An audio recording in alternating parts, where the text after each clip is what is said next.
We built a 221 horsepower Turbo Harley-Davidson CVO Road Glide ST, and we decided we actually wanted to switch the turbo up and try to make it faster. So let's head on over to Red Pond Cycles with Justin and Blaine. They're the two madmen that have built this crazy over 200 horsepower Harley-Davidson monster. We have to also drop off some new carbon fiber because we are trying to reduce as much weight as we possibly can.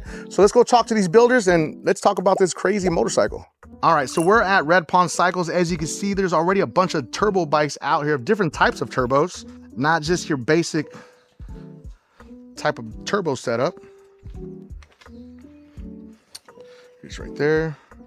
And if you don't know who bike this belongs to, you should. That's 650 EB's bike. It's getting worked on also. Let's go back into the garage and actually talk to Justin and talk to Blaine for a minute. We're gonna talk about turbo setups and this new turbo setup that a lot of people have never seen before. Not this one right here, the one that's on my bike. So this is the Turbo Road Glide that we put together. It used to have 221 horsepower with a silver turbo. This is Justin. Say what's up, Justin. What's up?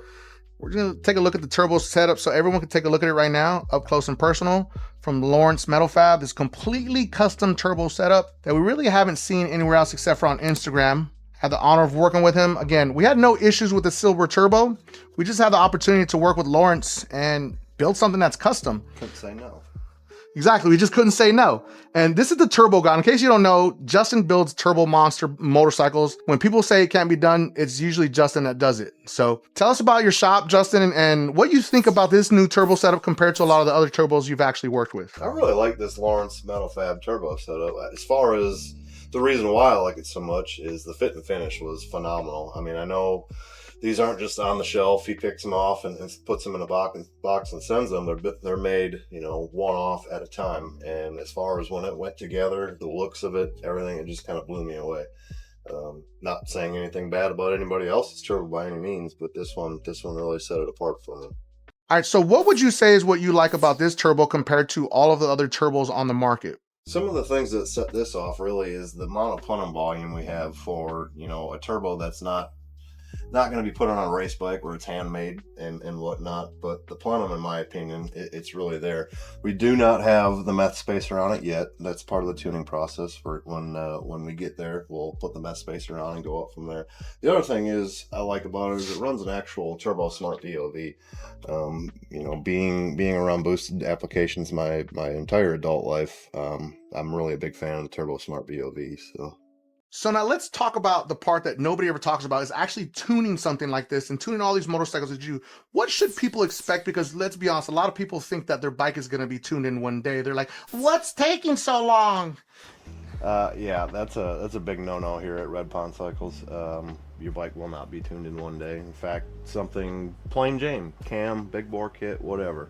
We typically have the bike for 3 days. Now this beast has been here for quite a while, but starting with the silver and going to the Lawrence Metal Fab Turbo, we pretty much started over, and in our opinion it has to be perfect. Started over on a 7-pound spring with 93, working up in spring pressure, switching over to E85, going from E85 into meth. So it takes time, and nothing comes out of here not saying, well, there's this funny spot or something's wrong with it here. That we don't do that here.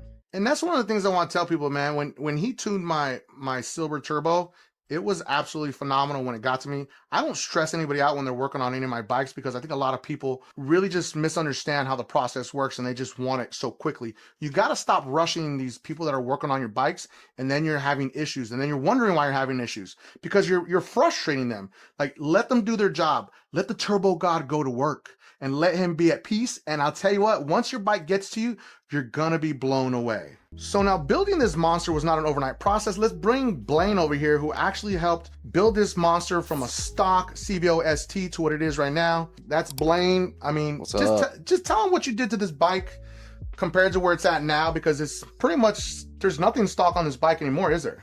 No, absolutely not.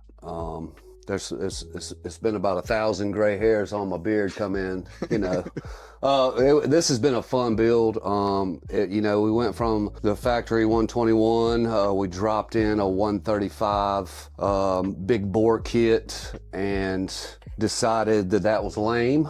So we pulled that out and We changed the camshaft, did quite a bit of stuff. Everything from the carbon fiber, the front end, the triple trees, the rear swing arm. I mean, Mike spared no expense doing this, so it's been a really fun build. And I'm ready to ride it. I'm ready to go down the road on it. It's been fun. And of course, as in customary fashion, I bring him another part that we're gonna put on it. This is a custom fiber inner fairing that was made by Fat Boy Designs, which is pretty sick. All of the carbon fibers come from the same company, which is Fat Boy Designs, all the forged carbon. And of course, Blaine knows. This is what happens every time he pulls up. More parts and more parts. Yeah, and they're awesome, man. Like, I could always count on them to get this done, and that any idea that's come to fruition, they deliver on it without a shadow of a doubt. Awesome. One off all the way. Yeah, I don't think anybody has this yet. I don't think they do. I mean, that's pretty ridiculous. Yeah. But real quick, I want to give a special shout out to all my beasters out there that are working hard to fix their credit using Dispute Beast to either get that dream bike or achieve that financial goal that they thought they couldn't get because they had bad credit, and Dispute Beast is helping change that. But specifically to Ctedit. Ctedit's credit score went up 282 points after just one round with Dispute Beast. And Arthur's credit score went up 670 points after just 2 rounds with Dispute Beast. But let's not forget Destiny. Destiny's credit score went up 264 points after just 1 round with Dispute Beast. Dispute Beast link is going to be in the video description and pinned at the top of the comments for anyone that needs to fix their credit. So let's talk about the carbon fiber here, which is not normal. This is forged carbon fiber that's been overlaid by Leadhead Customs. It's a little dirty right now because it's in the shop, but that is forged carbon fiber all underneath it on the bags. Then we have the tail, and then we have the HHI swing arm down low, and we have the actual subframe up top. Of course, the Saddleman custom seat by OG.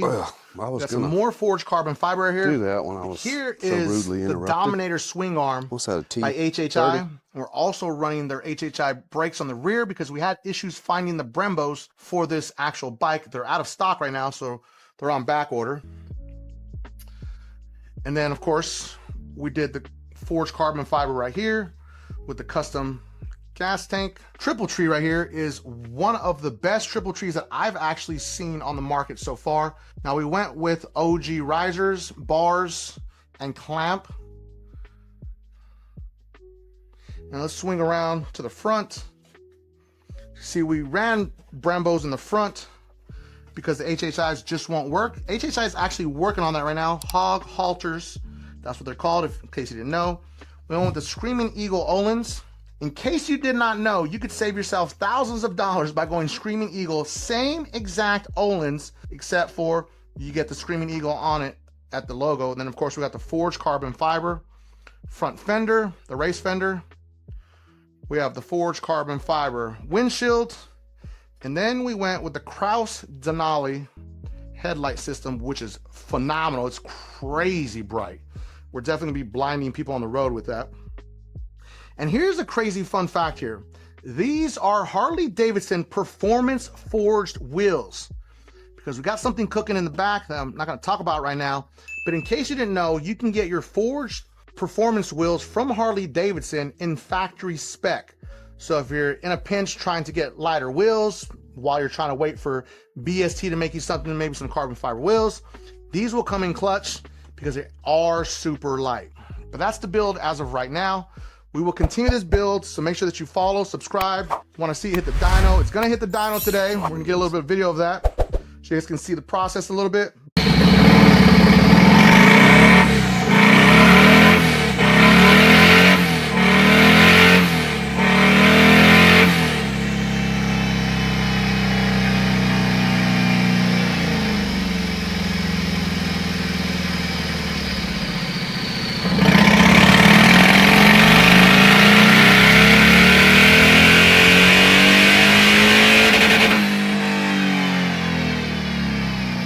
We will be back to the shop.